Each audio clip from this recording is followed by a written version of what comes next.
رحم الله من قرأ بالفاتحة. اللهم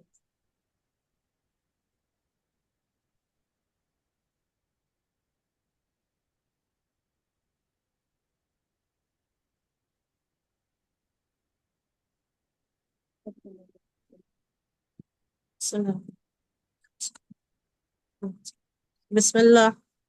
أعوذ بالله من الشيطان اللعين الرجيم.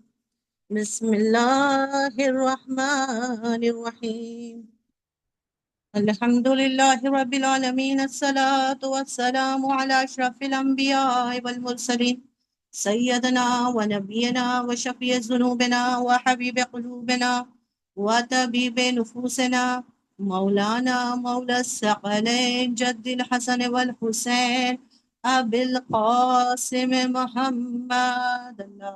اللهم صل على محمد وآل وآله محمد الطيبين وجل فرج. الطاهرين المعصومين المظلومين ولعنة الله على أعدائهم أجمعين. أما بعد، فقد قال رسول الله صلى الله عليه وآله وسلم: بسم الله الرحمن الرحيم. ذکر علی عبادہ. صلوات پڑھ دے محمد وعلی محمد. اللہم صلی علی محمد وعلی محمد وعجل فرجہ. تمام تعریف، تمام حمد و ثنا اس خالق ازل کے نام، اس عظیم پروردگار کے نام جو تمام کائنات کا خالق بھی ہے، مالک بھی ہے، رازق بھی ہے. وہ پروردگار عالم کہ جو رحمان بھی ہے، رحیم بھی ہے، کریم بھی ہے، غفور بھی ہے اور ستار العیوب بھی ہے. اس پروردگار کی تمام نعمتوں پر اس کا شکر ادا کرتے ہوئے کہ اگرچہ اس کی نعمتوں پر حق شکر ادا نہیں ہو سکتا، اس لیے کہ حق شکر ادا کرنے کے لیے ضروری ہے کہ انسان کو نعمتوں کا علم ہو. اور ہم وہ ہیں کہ ہمیں پتہ ہی نہیں ہے کہ اللہ نے کتنی نعمتوں سے ہمیں نوازا ہے. ایک دو نعمت ہو تو انسان کو علم ہو. وہ خدا وہ ہے جو بے حساب بے شمار نعمتیں عطا کرنے والا ہے. وہ خدا خود قرآن میں کہتا ہے کہ میں وہ ہوں کہ جو تمہیں بن بے حساب بے شمار نعمتیں عطا کرتا ہوں. فَبِأَيِّ آلَاءِ رَبِّكُمَا تُكَذِّبَانِ. تو میری کون کون سی نعمتوں سے انکار کر سکتے ہو؟ تو عزیزان محترم، بے شک اس پروردگار کی نعمتوں پر اس کا حق شکر ادا نہیں ہو سکتا، نہ ہی اس کی نعمتوں کو شمار کیا جا سکتا ہے. لیکن پھر بھی وہ پروردگار ہم سے کہہ رہا ہے لَإِن شَكَرْتُمْ لَأَزِيدَنَّكُمْ. تم میری نعمتوں پر شکر ادا کرو، اس لیے کہ اگر تم میرا شکر ادا کرو گے تو اس سے میری ذات کو فائدہ نہیں پہنچے گا، تمہاری ہی ذات کو فائدہ پہنچے گا. اور وہ تمہارا فائدہ یہ ہے کہ تم جتنا میرا شکر ادا کرو گے میں تمہاری نعمتوں میں اضافہ کروں گا. عزیزان محترم، خوش نصیب ہیں ہم کہ اللہ نے ہمیں یہ سعادت، یہ توفیق عطا فرمائی کہ ہم سب آج یہاں پر بیٹھ کر اس عظیم ہستی کا ذکر کرنے کے لیے جمع ہیں کہ اللہ نے جس کے صدقے میں اس کائنات کو خلق کیا.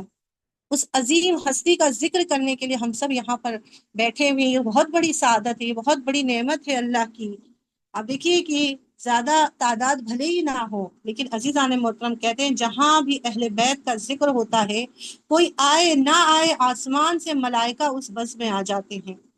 کوئی آئے نہ آئے معصوم ہستیاں اس جگہ خود بخود پہنچ جاتی ہیں.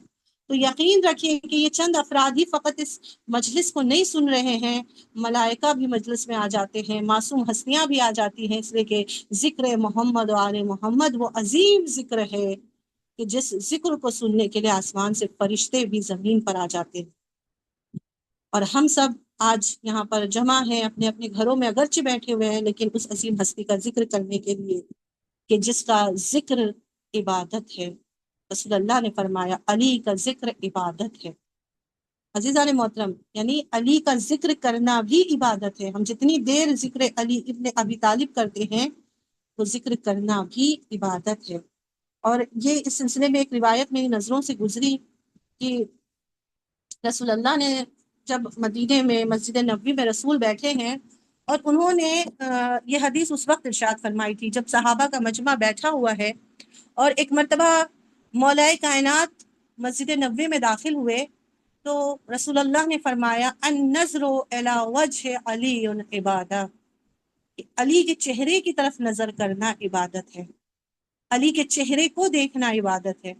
تو جب یہ حدیث رسول اللہ نے فرمائی تو وہاں پر کچھ لوگ بیٹھے ہوئے تھے، انہوں نے کہا یا رسول اللہ، آپ نے کہا علی کے چہرے کی طرف نظر کرنا عبادت ہے، تو ہم تو علی کے چہرے ہم تو علی کے زمانے میں موجود ہیں، ہم علی کا چہرہ دیکھ رہے ہیں اور اس عبادت کے ثواب کو حاصل کر رہے ہیں، لیکن وہ لوگ جو علی کے بعد اس دنیا میں آئیں گے وہ تو اس عبادت سے، اس ثواب سے محروم رہ جائیں گے۔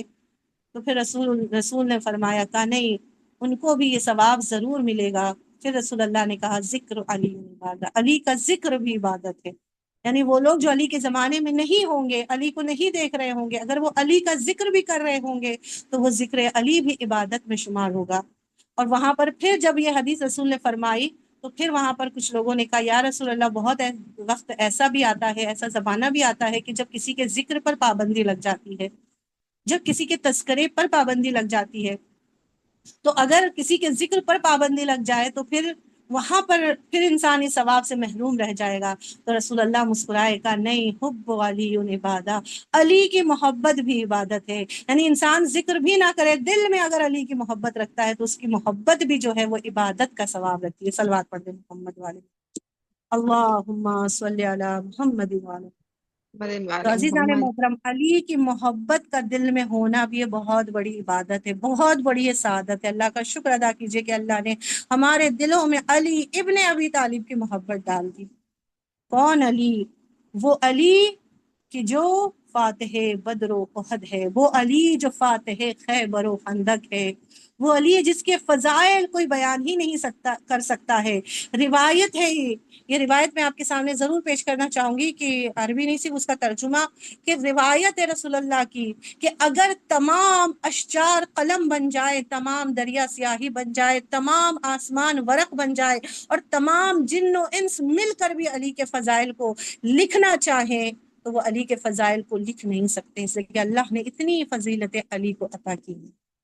یہ ہماری خوش نصیبی ہے، یہ ہماری سعادت ہے کہ اللہ نے ہمیں یہ توفیق دی ہے کہ جو علی کا ذکر کرتے ہیں ہم بیٹھ کے، آپ کا یہ ذکر کرنا عبادت ہے۔ کہتے ہیں جو علی کے فضائل صرف کتاب پہ یا ورق پر لکھ دے تو جب تک اس کی سیاہی باقی رہتی ہے، یہ میرے جملے نہیں، یہ سب حدیثیں موجود ہے، یہ ہماری اپنی کتابوں میں موجود ہے، ہمارے مسلمان بھائیوں کی کتابوں میں بھی یہ موجود ہے کہ اگر جو ہے وہ ایک روایت علی کی فضیلت کی اگر صفحے پر لکھ دی جائے تو جب تک اس صفحے پر وہ موجود ہے، کہا کہ ملائکہ اس کے لیے استغفار کرتے رہتے ہیں۔ علی کے فضائل کو اگر صرف ایک بار انسان آنکھوں سے دیکھ لے تو خدا ان آنکھوں کے وہ گناہ معاف کر دیتا ہے جو انسان نے آنکھوں سے انجام دی۔ تو کون کون سی فضیلتیں انسان بیان کرے مولا کائنات کی، وقت میں بھی گنجائش نہیں۔ عزیزان محترم، کل میں نے اپنی مجلس میں آپ کے سامنے علی کے امتحان کا ذکر کیا تھا، اور میں نے کہا تھا کہ شاید جن چیزوں کو ہم علی کی فضیلتیں کے عنوان سے شمار کرتے ہیں، دراصل وہ علی کا امتحان تھا۔ کہ جب یہودی نے آ کر کہا تھا کہ اے علی، ہم نے اپنی کتابوں میں پڑھا ہے کہ جو نبی اور اولیاء الہی ہوتے ہیں اللہ ان کو امتحانات میں مبتلا کرتا ہے، تو اگر آپ بھی نبی کے جانشین ہیں تو آپ بھی بتائیے کہ اللہ نے آپ کو کن کن امتحانوں سے گزارا ہے۔ تو مولا متقیان نے فرمایا کہ بے شک اللہ نے مجھے بھی انبیاء کی طرح امتحانوں سے گزارا ہے، بے شک میں نے بھی امتحان دیے ہیں۔ اور پھر علی نے خود، روایت یہ موجود ہے، امام فرماتے ہیں کہ اللہ نے 7 امتحان مجھے رسول اللہ کی زندگی سے پہلے، رسول اللہ کی زندگی میں 7 بار مجھے آزمایا، اور 7 بار رسول کے بعد مجھ سے میری آزمائش لی گئی۔ رسول اللہ کی زندگی میں جو اللہ نے علی ابن ابی طالب کا امتحان لیا وہ میں نے آپ کے سامنے پیش کیا تھا، لیکن پھر بھی ایک ذکر چند جملوں میں کرتی چلوں۔ میرے مولا نے کہا میرا پہلا امتحان دعوت ذوالعشیرہ میں تھا، جب سب نے رسول کو تنہا چھوڑ دیا، کسی نے رسول کی آواز پر لبیک نہیں کہا، وہ میں تھا جس نے تنہا ہاتھوں کو اٹھا کر کہا تھا انا ناصرک یا رسول اللہ، اے رسول اللہ میں آپ کی نصرت کا وعدہ کرتا ہوں۔ اور پھر وہیں پر رسول نے فرمایا تھا یا علی انت اخی و وسی و وارثی، اے علی بے شک تم ہی میرے بھائی ہو، تم ہی میرے جانشین ہو، تم ہی میرے وارث ہو۔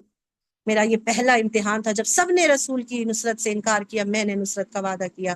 میرا دوسرا امتحان شب ہجرت، جب 40 ننگی تلواروں میں رسول کے گھر کا محاصرہ کر لیا گیا تو رسول نے مجھے اپنے بستر پر سلایا تاکہ رسول اللہ کی جان بچ جائے، اور میں 40 ننگی تلواروں کے درمیان میں ایسا سویا کہ اس سے پہلے کبھی علی بستر پہ نہیں سوئے تھے۔ یہ رسول کی جان علی نے بچائی تھی۔ 40 قبیلے کے سردار اپنی تلواریں لے کر کھڑے ہیں اور علی کا یہ امتحان تھا، اور وہیں پر وہ آیت بھی نازل ہوئی تھی جو میں نے کل بھی تلاوت کی تھی۔ اور پھر تیسرا امتحان جنگ بدر میں علی نے دیا، چوتھا امتحان جنگ احد میں علی نے دیا، پانچواں امتحان جنگ خندق میں علی نے دیا، چھٹا امتحان جنگ خیبر میں علی نے دیا، اور ساتواں امتحان فتح مکہ کے وقت علی نے دیا۔ تو یہ 7 امتحان تھے جو رسول اللہ کی زندگی میں مولا کائنات نے دیے۔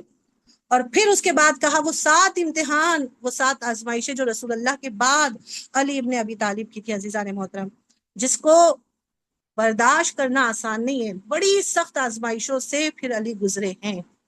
پہلا امتحان رسول اللہ کی رحلت کے بعد سب سے پہلی آزمائش جو علی سے لی گئی کہ علی کے حق کو چھین لیا گیا، کہ جس علی کو رسول اللہ نے بارہا بارہا اپنا جانشین مقرر کیا، جس علی کو رسول اللہ نے بارہا یہ اعلان کر کے کہا میرے بعد میرا جانشین اگر کوئی ہوگا تو علی ابن ابی طالب، اور صرف کہا نہیں، یہ روایت سائے ستہ میں بھی موجود ہے کہ غدیر خم کے میدان میں 1.25 حاجیوں کے درمیان میں کہ جب آیت نازل ہوئی یا ایھا الرسول بلغ ما انزل الیک، اے رسول اس پیغام کو پہنچا دیجئے جس پیغام کو پہنچانے کا وعدہ کیا گیا ہے خدا، تو رسول اللہ نے اس جگہ پر جہاں پر ابھی 1.25 حاجیوں کو جمع کیا، غدیر خم کا میدان، جو چلے گئے تھے انہیں بلایا گیا، جو پیچھے رہ گئے تھے ان کا انتظار کیا گیا، اور جب 1.25 حاجیوں کا مجمع اس غدیر خم کے میدان میں جمع ہو گیا تو کجاوے کا ممبر بنا کر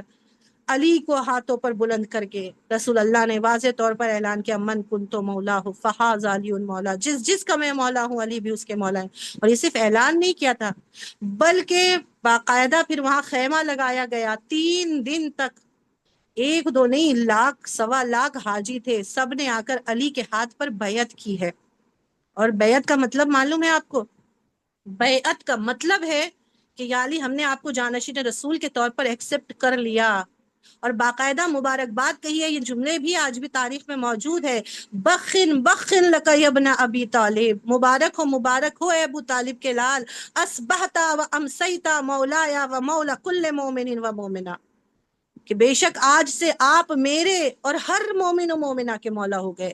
یعنی یہ باقاعدہ سب نے، جتنے بھی وہاں پر حاجی تھے سب نے باقاعدہ یہ مبارکباد کے جملے کہے ہیں، عزیزان محترم۔ لیکن وہی ہم تاریخ میں دیکھتے ہیں کہ یہی واقعے کے چند دن گزرے ہیں رسول کی رحلت کے بعد، یہی مسلمان ہیں جنہوں نے اس واقعے کو بھلا دیا، اور سب سقیفہ میں جمع ہو کر خلافت پر بحث کرنے لگے کہ اب کون رسول اللہ کے بعد اس منصب کو سنبھالے گا۔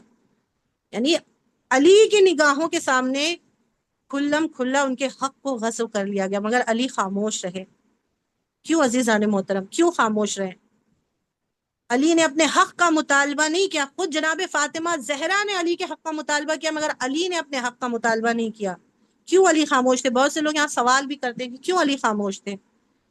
عزیزان محترم اس لیے علی خاموش تھے کہ خود مولا نے فرمایا کہ میں نے مسلمانوں کے درمیان تفرقے سے بچنے کی خاطر، کہ مسلمانوں میں تفرقہ نہ پیدا ہو، اپنے مسلم حق سے میں نے چشم پوشی کر لی۔ خدا کی قسم اگر مجھے یہ خوف نہ ہوتا کہ مسلمانوں کے درمیان تفرقہ پیدا ہو جائے گا اور کفر دوبارہ لوٹ آئے گا اور دین میں فساد ہو جائے گا، تو میرا طرز عمل کچھ اور ہوتا۔ اور میں دیکھ رہا تھا کہ مسلمانوں کے درمیان اختلاف اور خون ریزی سے بہتر یہ ہے کہ میں صبر کر لوں اور اپنے حق سے پیچھے ہو جاؤں، کیونکہ ابھی ابھی لوگ نئے نئے مسلمان ہوئے ہیں، اور دین اس مشکیزے کی مانند تھا کہ جسے ہلایا جا رہا تھا کہ اس میں اگر ذرا سی بھی کمزوری آتی وہ اسے خراب کر سکتی تھی، ایک چھوٹی سی لغزش بھی اسے الٹ سکتی تھی۔ اس لیے میں نے صبر کا کڑوا گھونٹ پی لیا۔ اذان محترم، یعنی سب کچھ دیکھتے ہوئے مولا نے صبر کیا، کہ روایت ہے کہ خود جناب فاطمہ الزہرا نے مولا سے سوال کیا تھا کہ یا علی آپ اپنے حق کے لیے قیام کیوں نہیں کرتے؟ تو کہا جیسی جناب فاطمہ زہرا نے کہا نا، اسی وقت اذان کا وقت ہوا، ایک مرتبہ اشہد ان محمدن عبدہ رسولہ کی آواز گونجی۔ مولا نے ایک مرتبہ فرمایا کہ زہرا کیا آپ چاہتی ہیں یہ آواز خاموش ہو جائے؟ حضرت زہرا نے فرمایا نہیں ہرگز نہیں۔ کہا بس میں اسی لیے خاموش ہوں کہ میں نہیں چاہتا کہ اس آواز کو خاموش کر دیا جائے۔ تو یہ پہلا امتحان تھا علی کا، کہ جب جسے ہزاروں کے مجمع میں اعلان کر کے رسول نے اپنا جانشین بتایا، رسول کی رحلت کے بعد اس کے حق کو غصب کر لیا گیا۔ یہ نہج البلاغہ میں یہ جملہ آج بھی موجود ہے. مولا فرماتے ہیں میں نے صبر کیا جبکہ وہ چیز میرے لیے آنکھ میں کانٹے کی طرح تکلیف دے رہی تھی یا گلے میں ہڈی کی طرح درد دے رہی تھی، لیکن میں چاہ کر بھی کچھ نہیں کر سکتا تھا، نہ نگل سکتا تھا نہ اگل سکتا تھا. یہ پہلا امتحان تھا علی کا. اور دوسرا امتحان عزیزان محترم، آپ دیکھیں رحلت رسول کے بعد علی کے کتنے سخت امتحان، کیسے مولا نے ان امتحانوں کو جو ہے وہ ان امتحانوں سے امام سرخرو ہو کے نکلے ہیں. یہ پہلا امتحان تھا. دوسرا امتحان کہ علی کی نگاہوں کے سامنے فاطمۃ الزہرا پر جو مظالم ڈھائے گئے، آسان نہیں ہے. ایک عام انسان بھی ہو تو اس میں اتنی غیرت ہوتی ہے، وہ ہرگز یہ برداشت نہیں کر سکتا کہ اس کی سامنے اس کی زوجہ، اس کی ناموس پر کوئی ہاتھ اٹھائے. ایک عام انسان یہ برداشت نہیں کرتا کہ اس کی زوجہ کو کوئی تمانچہ مارے. ایک عام انسان یہ برداشت نہیں کرتا کہ اس کی حاملہ زوجہ کے شکم میں جو بچہ ہے اس بچے کو شہید کر دیا جائے. آپ تصور کریں کہ کتنا زمانہ بدل گیا تھا، کیسا سخت امتحان تھا علی کے لیے کہ علی گھر میں موجود ہے اور علی کی نگاہوں کے سامنے فاطمہ پر جلتا ہوا دروازہ گرایا جا رہا ہے، فاطمہ کو تماچے مارے جا رہے ہیں، فاطمہ کی پسلیاں توڑ دی گئیں، فاطمہ کو تازیانے مارے گئے. لیکن مولائے کائنات نے سب کچھ برداشت کیا. کیوں برداشت کیا؟ کیونکہ رسول کی وصیت تھی یا علی جتنی بڑی سے بڑی بھی مصیبت آ جائے اس دین کو بکھرنے نہ دینا، اس دین کی حفاظت کرنا، صبر کرنا. لہٰذا مولا نے صبر کیا. یہ دوسرا امتحان تھا. بہت توسیع میں نہیں جاؤں گی چونکہ وقت میں گنجائش نہیں ہے، لہٰذا بہت مختصر کر کر کے آپ کے سامنے پیش کر رہی ہوں. کس طرح سے فاطمۃ الزہرا کو اذیت دی گئی، کس طرح سے فاطمہ کو ستایا گیا. کہ آپ دیکھیے رسول کی رحلت کے بعد 75 دن یا 95 دن اس سے زیادہ بی بی زندہ نہ رہ سکی. اتنی اذیت، اتنی تکلیفیں فاطمۃ الزہرا کو دی گئی، اتنی مصیبتیں فاطمہ زہرا پہ ڈھائی گئیں. کیسے علی نے برداشت کیا. اور پھر اس کے بعد تیسرا امتحان، فاطمۃ الزہرا کے بعد 25 سال علی نے خاموشی کی زندگی بسر کی. عزیزان محترم 25 سال. کون علی؟ وہ علی جو فاتح بدر و حنین تھا، وہ علی جو فاتح خیبر و خندق تھا، وہ علی جس کی شجاعت کو دیکھ کر آسمان سے ذوالفقار اتری تھی، وہ علی کہ جو ہر میدان ہر جنگ کا سورما ہوا کرتا تھا. آج حالات ایسے ہو گئے ہیں کہ وہی علی مسجد میں بیٹھ کر قرآن جمع کر رہے ہیں، وہی علی یہودی کے باغ میں باغبانی کر رہے ہیں، وہی علی گھر کی چار دیواری میں قید ہو کر رہ گئے ہیں. یعنی اتنا امت نے علی کو ہر چیز سے بے دخل کر دیا تھا، لیکن علی نے خاموشی کی زندگی گزاری. فاطمہ کے بعد علی کی زندگی اتنی خاموش ہو گئی تھی، اتنی تنہا ہو گئے تھے علی، اتنا درد تھا علی کے جگر میں کہ کوئی اس درد کو سننے والا نہیں تھا. جب تک سیدہ تھی علی اپنا غم کم سے کم سیدہ کو بتا سکتے تھے، لیکن سیدہ کے بعد کوئی ایسا نہیں تھا جو علی کے درد کو سننے والا. اور روایت کہتی ہے میرا مولا کبھی کبھی جب درد زیادہ سینے میں اٹھتا تھا میرے مولا صحرا میں نکل جاتے تھے، صحرا میں جا کر کنویں کے اندر اپنا سر ڈال کر علی اپنے درد کو بیان کرتے تھے. اور یہ کہتے تھے کہ اگر درد کو بیان نہ کروں تو ایسا درد میرے سینے میں اٹھتا ہے کہ میرا جگر پھٹ جائے.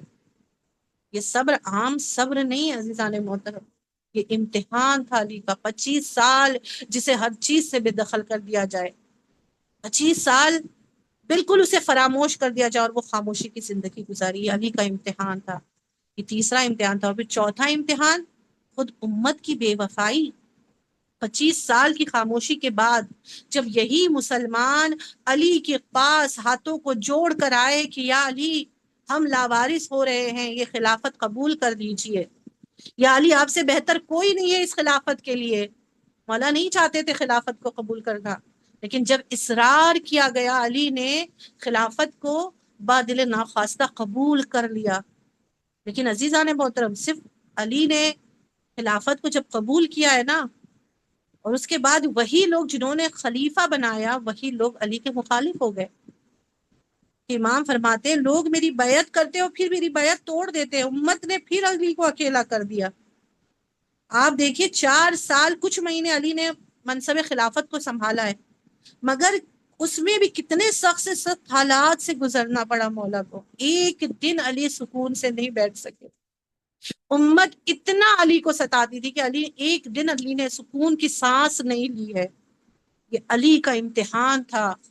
وہ منصب خلافت کو پانے کے بعد بھی امت علی سے بے وفائی کرنے لگی، کہ امتحان تھا، علی نے وہاں پر بھی صبر کیا، اور اس سے بھی بڑا صبر علی کا تھا۔ آپ دیکھیں پانچواں امتحان جو خود مولا کہہ رہے ہیں، مولا یہ سب کچھ یہودی سے بیان کر رہے ہیں، مولا کہتے ہیں میرا پانچواں امتحان جب جنگ جمل واقع ہوئی، علی کی خلافت کا پہلا سال، بصرہ میں لوگوں نے علی کے خلاف بغاوت کر دی، وہی طلحہ اور زبیر جو علی کے ساتھ پہلے علی کے ساتھ تھے، جنہوں نے علی کی بیعت کی تھی، جنہوں نے علی کو حکومت دی تھی، جو علی کے حامی تھے، 4 مہینے بھی نہیں گزرے علی کے مخالف ہو گئے۔ آپ دیکھیے یہی طلحہ اور زبیر جن کا تاریخ میں نام ملتا ہے، یہی علی کے خلاف ہو گئے، اور یہ دونوں جا کے دشمنوں کے ساتھ سازش کرنا شروع کر دی اور علی کے خلاف تلوار اٹھا لی، اور مجبوری میں مولا کو جنگ کرنا پڑی۔ آپ سب دیکھیے جنگ جمل جو علی کی حکومت کی پہلی جنگ تھی، مولا نہیں چاہتے تھے، کیوں؟ اس لیے کہ اب تک علی نے جتنی بھی جنگیں لڑی تھی وہ تمام جنگ جو ہے وہ کفار کے ساتھ تھی، وہ تمام جنگ مشرکین کے ساتھ تھی، یہ پہلی جنگ تھی کہ جو مسلمانوں کے ساتھ جنگ ہو رہی تھی۔ علی نہیں چاہتے تھے کسی بھی مسلمان کے ساتھ جنگ لڑے، مگر حالات نے وہاں لا کر علی کو کھڑا کر دیا کہ اب خود مسلمانوں سے علی کو جنگ لڑنا پڑ رہی ہے، کہ جس جنگ میں ہزاروں مسلمان مارے گئے، کتنے لوگ زخمی ہو گئے۔ عزیزان محترم، علی نے یہاں بھی صبر کا گھونٹ پیا، علی نے اس مصیبت کو بھی جو ہے وہ کس انداز سے اس مصیبت پر علی نے صبر کیا، اور کس طرح سے اس مصیبت سے علی جو ہے انہوں نے اپنے آپ کو نکالا۔ یہ علی کا پانچواں امتحان۔ علی کا چھٹا امتحان جنگ صفین۔ آپ سب جانتے ہیں کہ جب امیر معاویہ نے علی کو خلافت سے ہٹانے کی سازش شروع کر دی تو اس وقت بھی اس نے علی کے خلاف جنگ چھیڑ دی، کئی مہینے تک یہ جنگ جاری رہی، اور جب مولا علی کی فوج جیتنے والی تھی، بالکل علی جو ہیں وہ فتح کے قریب پہنچے، تو بس ان لوگوں نے قرآن کو نیزوں پر بلند کر دیا کہ ہم صلح چاہتے ہیں۔ مولا نے فرمایا کہ دیکھو یہ لوگ مکاری کر رہے ہیں، ان کا ارادہ نہیں ہے صلح کا، مگر خود مولا کے لشکر میں لوگوں میں پھوٹ پڑ گئی۔ انہوں نے کہا کہ یہ قرآن پر نیزوں کو اٹھایا گیا ہے، اس کا مطلب کہ یہ لوگ جنگ نہیں چاہتے ہیں، ہم کیسے ان پر تلوار اٹھا سکتے ہیں؟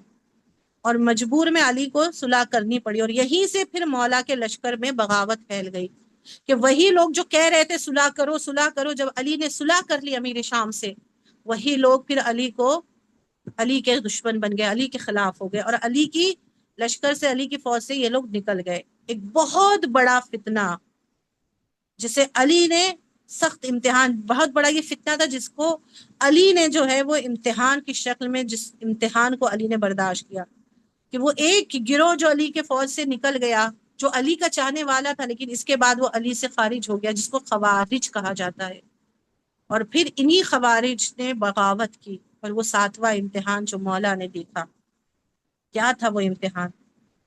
کہ ایک وقت میں جو علی کے چاہنے والے تھے آج وہ علی کے مخالف ہو کر علی کے خلاف سازشیں کرنے لگے۔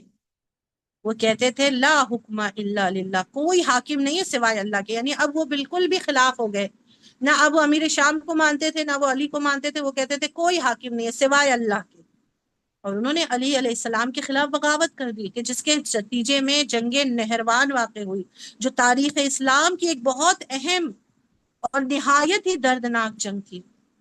یہ خوارج علی سے الگ ہونے کے بعد آپ دیکھیں کتنا انتہائی سخت انہوں نے نظریہ اختیار کر لیا، کہ وہ خود حضرت علی اور امیر شام دونوں کو مسلمان نہیں بلکہ ان کو کافر اور مرتد قرار دینے لگے۔ کون ہیں؟ علی کے چاہنے والے، اور جو بھی ان کی بات کو قبول نہیں کرتا اسے قتل کر دیتے، یعنی ان کے ہاں ان کا نظریہ اتنا تھا کہ جو بھی علی کا چاہنے والا ہوگا، جو ان کا مخالف ہوگا، اس کو قتل کر دیا جائے گا۔ راستے میں مسلمانوں کو پکڑ کر ان کا امتحان لیتے کہ یہ کہیں علی کا تو چاہنے والا نہیں، اگر کوئی علی کا چاہنے والا نکلتا تو اسے وہیں پر قتل کر دیتے۔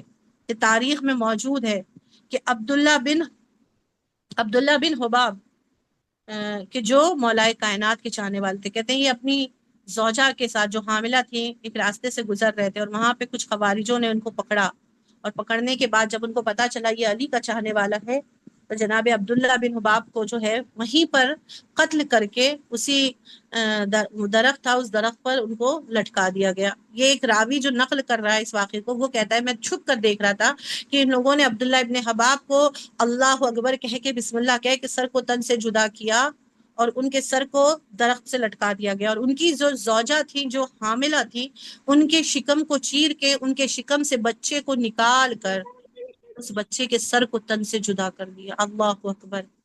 عزیزان محترم، یہ خوارج آج ہمیں ISIS کی شکل میں آج بھی ہمیں دیکھنے کو نظر آ رہے، داعشوں کی شکل میں آج بھی ہم ان کو دیکھ سکتے ہیں کہ ان کے دل میں ذرہ برابر بھی رحم نہیں پایا جاتا ہے، جو کہتے ہیں کہ بس حکومت صرف اللہ کی ہے اور کسی کی حکومت نہیں ہونی چاہیے۔ اور یہ خوارج انہوں نے صرف بچے کو نہیں بلکہ ماں کو بھی قتل کر دیا، بچے کو بھی قتل کر دیا، اور جب قتل کر چکے تو کہتے ہیں وہ کہہ رہا تھا عصر کا وقت قریب تھا، اس میں سے ایک شخص کہتا ہے کہ جلدی کرو جلدی کرو، نماز کا وقت نکلا جا رہا ہے، عصر کا اول وقت نماز کا ختم ہو رہا ہے۔ اللہ اکبر۔ مسلمان کو قتل کرنے کے بعد یہ لوگ کہہ رہے تھے نماز کا وقت نکل رہا ہے، اور پھر وہیں پر دریا میں انہوں نے اپنے ہاتھوں کو دھویا، وضو کیا، اور وہیں پر نماز کی جماعت لگا کر یہ لوگ اللہ اکبر کہہ کے نماز میں مشغول ہو گئے۔ اور پھر اس کے بعد کہتے ہیں کہ وہ درخت کھجور کا درخت تھا، وہاں پر چند کھجوریں گری ہوئی تھی جس میں سے ایک شخص نے اس کھجور کو کھا لیا۔ جب اس شخص نے اس کھجور کو کھا لیا انہی خوارجوں میں سے، تو جو دوسرے تھے انہوں نے کہا تم نے بنا اجازت کے کیسے اس کھجور کو کھا لیا، چل کے اس کھجور کے مالک سے حلالیت طلب کرو۔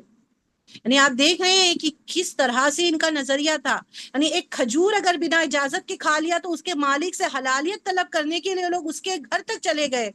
لیکن مسلمان علی کے چاہنے والے کی کوئی جان کی قیمت ان کی نگاہوں میں نہیں تھی، علی کے چاہنے والوں کو انہوں نے کھڑے کھڑے قتل کر کے کس طرح سے ماں کے شکم سے بچے کو نکال کر اس کو جو ہے وہ ذبح کر دیا۔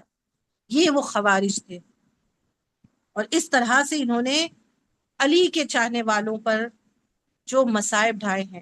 اور عزیزان محترم، اگرچہ امام نے خوارج کو بہت سمجھانے کی بھی کوشش کی، لیکن ان کی شدت پسندی اتنی زیادہ ہو گئی، جب قتل اور غارت حد سے زیادہ بڑھ گیا تو امام کو پھر ان کے خلاف قدم اٹھانا پڑا۔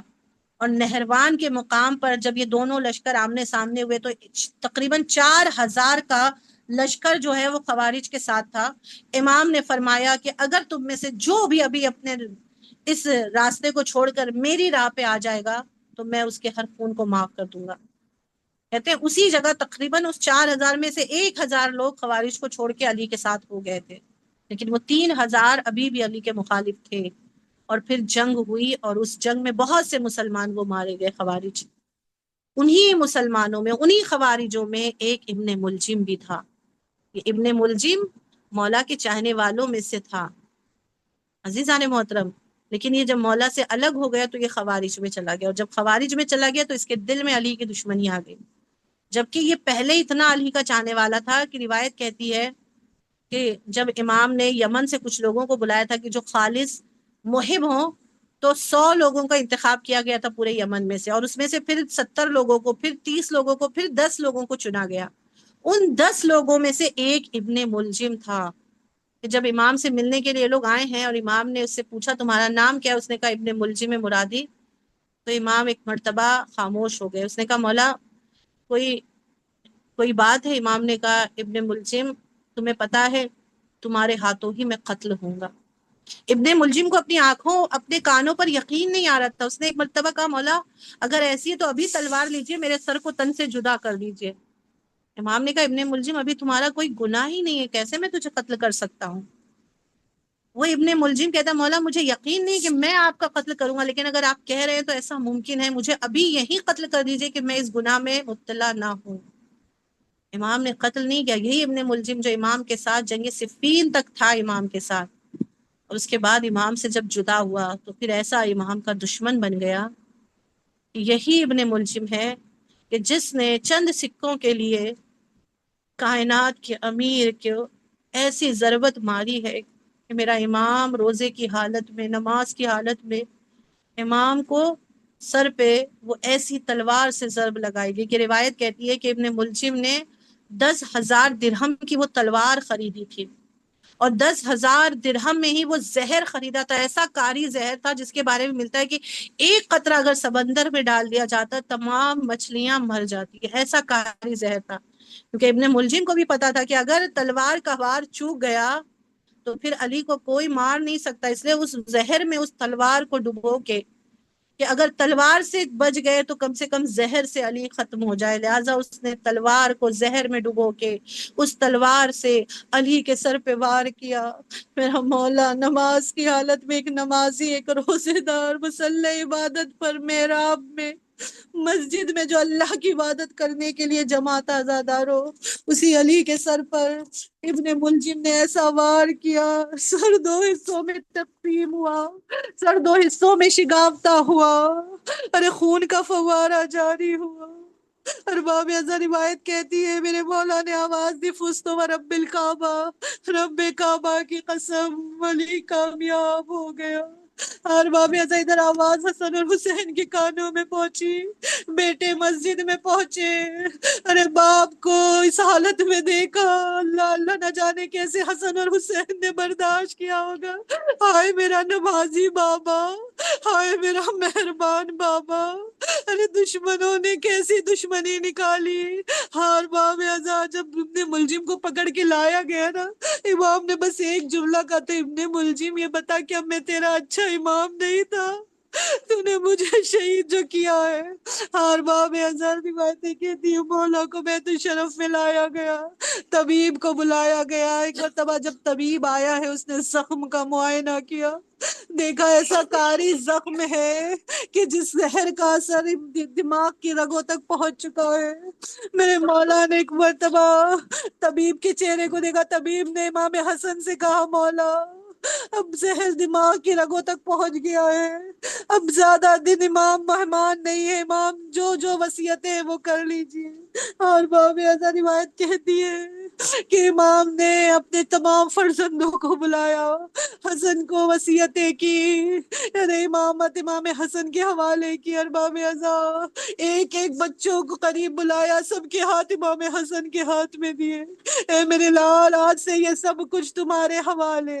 جب سب کے بچوں کے ہاتھ علی نے امام حسن کے حوالے کر دیے، روایت کہتی ہے جناب ام البنین ایک کونے میں کھڑی زار و قطار رو رہی تھی. علی کے کانوں میں ام البنین کی آواز پہنچی. امام نے کہا ام البنین کیوں رو رہی ہوں؟ ام البنین نے ایک جملہ کہا آقا شکوہ نہیں ہے، بس ایک سوال ہے. کہا ام البنین کیا سوال ہے؟ کہا آقا آپ نے سب بچوں کا ہاتھ آقا حسن کے ہاتھ میں دے دیا، مجھے بس اتنا بتا دیجئے میرے عباس کی کیا خطا؟ میرے عباس کو آپ نے حسن کے حوالے نہیں کیا. بس جیسے ہی علی نے سنا، ایک مرتبہ علی نے کہا ام البنین عباس کو بلاؤ. عباس 13 سال کی عمر ہے. میرے مولا نے عباس کو اپنے سینے سے لگایا، عباس کے بازوؤں کے بوسے لیے. ایک مرتبہ حسین کو بلایا، کہا میرے لال عباس میں نے تجھے کربلا کے لیے مانگا تھا، اے میرے لال میں نے اپنے سب بچوں کو حسن کے حوالے کیا. حسین کا ہاتھ عباس کے ہاتھوں میں دیا کہ عباس حسین تیرے حوالے. اے میرے لال جب تک یہ بازو سلامت رہے حسین پر کوئی آنچ نہ آنے دینا. ہار باب ازا یہی وجہ ہے کہ کربلا کے میدان میں بھی جب تک عباس کے بازو سلامت تھے حسین پر آنچ نہیں آئی. ارے عباس تڑپتے رہ گئے، مولا اجازت دے دیجئے. اور باب ازا اجازت نہیں ملی. ارے روایتیں کہتی عباس کے بازو قلم ہوئے، اس کے بعد حسین کا سر تن سے جدا ہوا. اور جب یہ بنادی لے کر بشیر محلے بنی ہاشم میں پہنچا تھا نا، اور جناب ام البنین نے سنا حسین مارے گئے، تڑپ گئی تھی ام البنین. ایک مرتبہ آ کے کہتی بشیر یہ کیا کہہ رہا ہے؟ میرے عباس کے ہوتے ہوئے کس کی مجال جو حسین کو قتل کر دے. ایک مرتبہ نجم کا رخ کیا، کہا والی و وارث گواہ رہنا، میں نے عباس کا دودھ معاف نہیں کیا. ارے میرے عباس کے ہوتے ہوئے ارے میرے حسین کو کیسے مار دیا گیا. بس ایک مرتبہ بشیر نے ہاتھوں کو جوڑا، بی بی ام البنین ارے جب تک عباس کے بازو سلامت تھے کسی کی مجال نہیں تھی جو حسین کی طرف نگاہ کرے. پہلے تیرے عباس کے بازو قلم ہوئے، تیرا عباس عباس منہ کے بل زمین کربلا پر گرائے، پھر حسین کے سر کو تن سے جدا کیا گیا، پھر زینب ام کلثوم کے سر سے چادر چھینی گئی۔ آزاداروں بس ایک مرتبہ جناب ام البنین کہتی ہے، اے عباس تو نے مجھے سرخرو کر دیا، الا لعنت اللہ علی القوم الظالمین، انا للہ و انا الیہ راجعون، رضن بقضاء تسلیما لامرہ۔ پروردگارا ہماری اس عبادت کو قبول فرما، میرے